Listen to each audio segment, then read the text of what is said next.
September the 1st is just around the corner, and many South Africans with retirement savings are eagerly awaiting the opportunity to tap onto their two-pot retirement savings pot that will be made available through the new retirement dispensation. Social media often does a very good job in giving one a sense of how people are feeling about issues, and this has come out through when it comes to the two-pot system. Let's take a look. Nobody can stop me. Ooh, I'm going there. Don't you want to go too? I'm going there.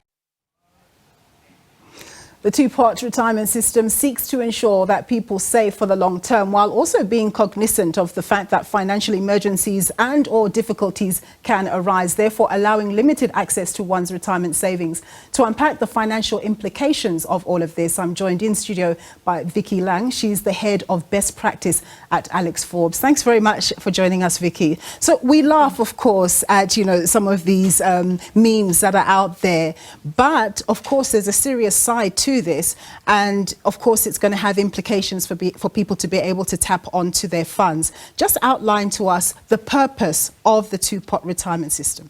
Sure, thank you, and good afternoon to everybody. So yeah, there's a lot of excitement about the two-pot system. It really is a big transformation in the retirement industry, and pleasingly it does provide that balanced solution to look out for longer term retirement savings and make sure that's secured, and then also at the same time allowing for access to financial, or allowing access for financial emergencies, an example. Yeah. So let's get straight into it as we unpack the finances of it all. We have a graphic, the marginal tax rates for the year ended the 28th of February 2025. I'd like you to be able to speak to that for us. Just speak to us about what these actually tell us. Yeah, sure. So, as we mentioned, there's a lot of excitement, and so lots of members may be thinking about withdrawing money from the savings pot, right, which is going to be the part of your retirement savings which is accessible before retirement. But there's a few consequences. One of the big consequences being tax. And so anything taken out of that pot before retirement is subject to marginal tax rates. And so in this example, I think we're going to take the audience through two different examples, one at a 26% marginal tax rate. Yes, let's go to that next example so that we can actually, so that the viewers can see exactly, we're talking about Mpo and Tandi, so that Vickie can speak to those particular graphics. But you do continue.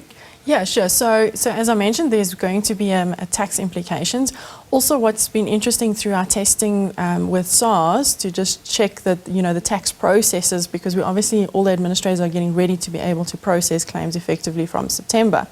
And SARS has also suggested and recommended that members get their statement of account, and that's to look for outstanding taxes. So what we're going to look at in this example is that aspect as well, because that can have implications for here people. it is. So let's look at Mpo's scenario. Yeah, sure. So with Mpo, so I'm not going to go through all the detail there, but effectively, he happens to be on a marginal tax rate of 26%. And let's assume he wants to withdraw 4,000 Rand in September, because he's obviously got to balance a bit more than that, so he can withdraw the 4,000.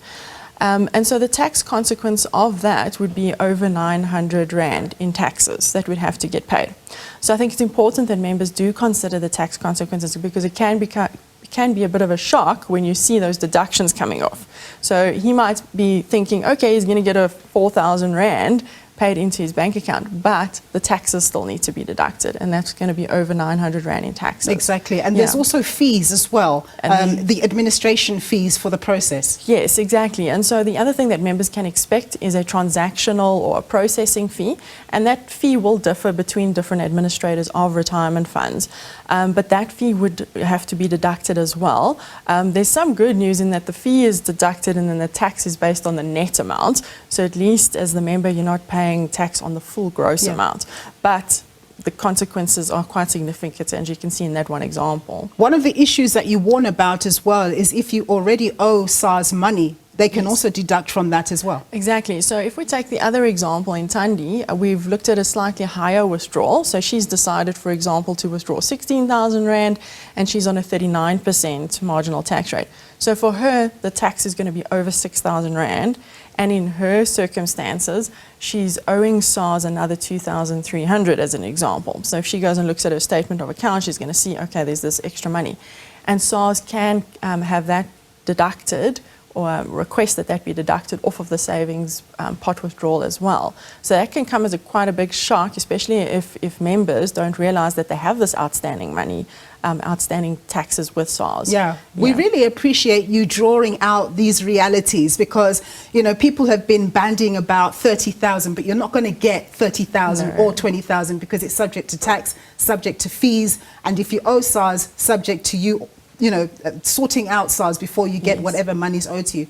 How important is it for people to make sure that they get financial advice from their provider or anywhere else before they decide to tap on these funds?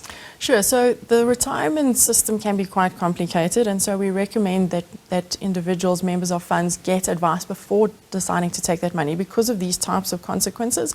There are additional consequences, so depending on your personal circumstances, things like home loans, divorce orders, maintenance orders, that is all also, you know, makes it a bit complex to understand exactly what you would get paid out if you want to withdraw.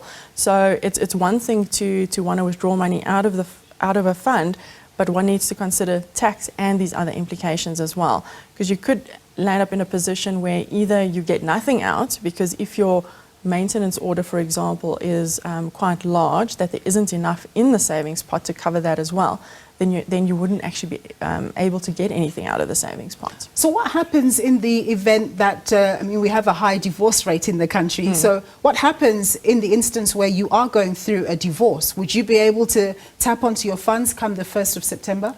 Well, it's really going to come down to the personal circumstances of the individual and how much the divorce order is, and whether there's enough retirement savings in totality to settle that or not.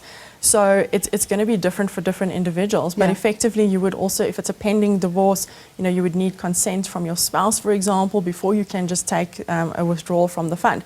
The administrators literally would not be able to simply pay it out without that consent, for example. Yeah. So is the sector actually ready for the 1st of September? Because that was an ongoing, you know, thing that maybe the sector wouldn't be ready with its systems, its administration, even having enough money to be able to meet the demand. So I wouldn't be able to speak on behalf of the whole sector, but at Alexforbes we have, you know, we've got our plans in place and we've been making good progress on implementation. So we are we are in the final stages of getting ready. Yes. And so operationally we would be in a position, and anticipate to be in a position from the 3rd of September to be able to start receiving claim requests through our digital channels and being able to process that. Of course, we can't stress enough how important this issue is, that you don't just tap onto your retirement savings willy-nilly. You really need to be in a difficult space in order to tap into it.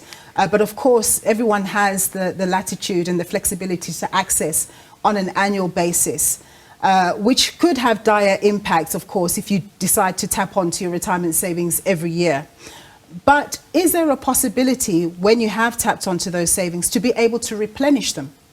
Yes, definitely. So if money is taken out of the fund, you would have to obviously look at the fund rules in terms of how exactly to replenish. But most funds these days do allow flexibility in terms of contribution rate. So in other words, you could opt for a higher contribution rate to try and make up for that lost, the money that has been withdrawn before retirement. And then also funds generally allow for what's called additional voluntary contributions.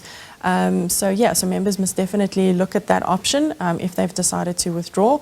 It's a good idea to try and make that up, because ultimately the savings pot, although one can withdraw before retirement, it really is there for your actual retirement.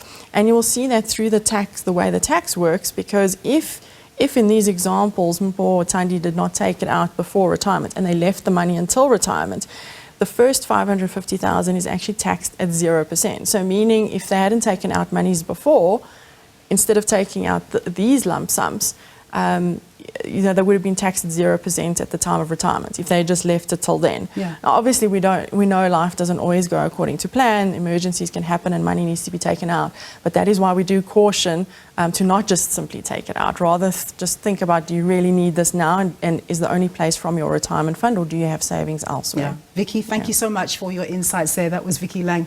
She's from Alexforbes.